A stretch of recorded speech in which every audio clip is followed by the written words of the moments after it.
حتیٰ کہ انہوں نے فرمایا ایک ہاتھ پہ سورج رکھتے دوسرے پہ چاند رکھتے، میں اس مشن سے باز نہیں آؤں گا۔ تو فاطمہ جناح ان کے پاس گئیں اور کہا بھائی آپ کو اپنا فکر نہیں، آپ کیا کر رہے ہیں؟ تو قائد اعظم کا جواب تھا فاتح لوگوں کا سب کچھ لٹ گیا، ان کی بیٹیاں ان کے سامنے ان کے عزت پامال ہوئی، بچوں کو نیزوں کے اوپر پورا گیا۔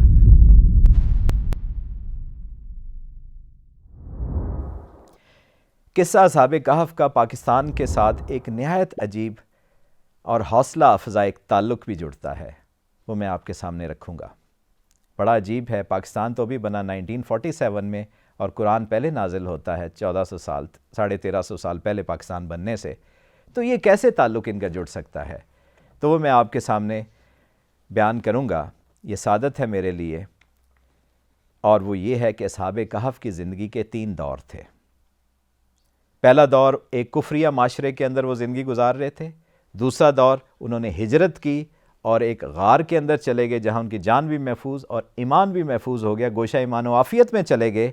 اور پھر ایک تیسرا دور شروع ہوتا ہے، جب وہ جاگتے ہیں تو کایا پلٹ چکی ہوتی ہے، پورے علاقے کے اندر کایا پلٹ چکی ہوتی ہے، اور کل کے جو جلا وطن تھے وہ اس دن کے ہیرو بن کے واپس لوٹتے ہیں۔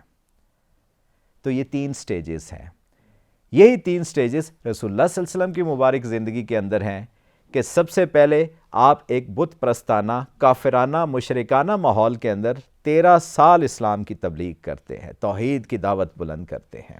13 سال مدت ہوتی ہے، ظلم و ستم کے سامنے کھڑے ہو کے کی، حتیٰ کہ انہوں نے فرمایا ایک ہاتھ پہ سورج رکھتے دوسرے پہ چاند رکھتے، میں اس مشن سے باز نہیں آؤں گا حتیٰ کہ بھلے میری جان بھی چلی جائے۔ یہ ہیں وہ سٹیکس جو اگر ہم سمجھیں گے کیا داؤ پہ لگا ہوا ہے، تو پھر جیسے قائد اعظم محمد علی جناح بیمار تھے، ان کی بہن فاطمہ جناح رحمۃ اللہ علیہ نے ان سے کہا، 46-47 کا دور تھا، تو 46 میں پروبیبلی رات کے اندھیرے میں وہ کام کر رہے تھے، اور ڈاکٹروں نے سختی سے منع کیا ہوا تھا کہ آپ کی صحت اس قابل نہیں ہے کہ آپ سب کچھ یہ کریں۔ تو فاطمہ جناح ان کے پاس گئیں اور کہا بھائی آپ کو اپنا فکر نہیں، آپ کیا کر رہے ہیں؟ تو قائد اعظم کا جواب تھا Fateh you don't know what is at stake, تمہیں پتہ نہیں ہے کیا داؤ پہ لگا ہوا ہے۔ ہمارا ایمان داؤ پہ لگا ہوا ہے، ہماری آخرت داؤ پہ لگی ہوئی ہے، تو ہمیں اس کے لیے اپنے آپ کو تیار کرنا ہے۔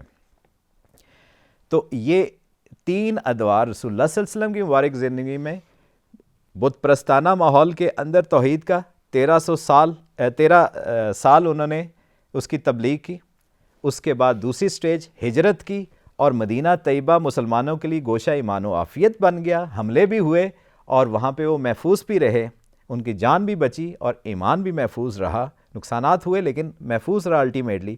تیسری سٹیج فتح مکہ ہوتا ہے اور ٹوٹل ٹرن اراؤنڈ ہو جاتا ہے، اذا جاء نصر اللہ والفتح ہو جاتی ہے کہ اللہ کی مدد ایسے آتی ہے۔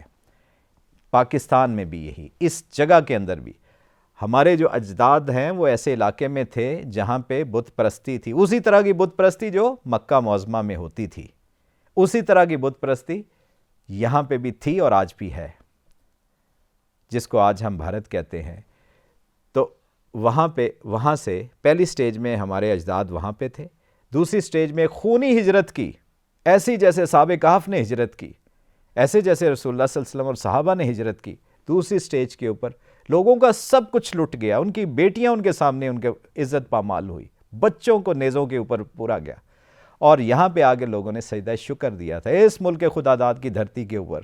کیا اس میں لگا ہوا تھا؟ کچھ بھی نہیں تھا، سب کچھ لٹا کے آئے تھے، تو یہاں آگے سجدہ دیا تھا۔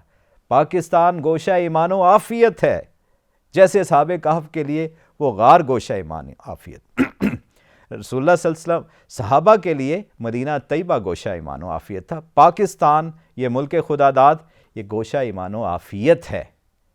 ہمیں اس کے مفادات کے خلاف نہیں کھڑے ہونا، ہمیں اس کے مفادات کے حق میں کام کرنا ہے، بھلے ہم عجیب نظر آئیں، یہ ہمیں سمجھنا ہے۔ تیسری سٹیج آنے والی غزوہ ہند ہونے جا رہا ہے، اور یہ ہونے جا رہا ہے کیونکہ رسول اللہ صلی اللہ علیہ وسلم نے ہمیں بتا دیا ہے، ہمیں کسی سے پوچھنے کی ضرورت نہیں ہے۔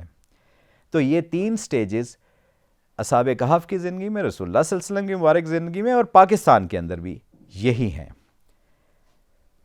تو یہ اس کا کنیکشن پاکستان کا تھا.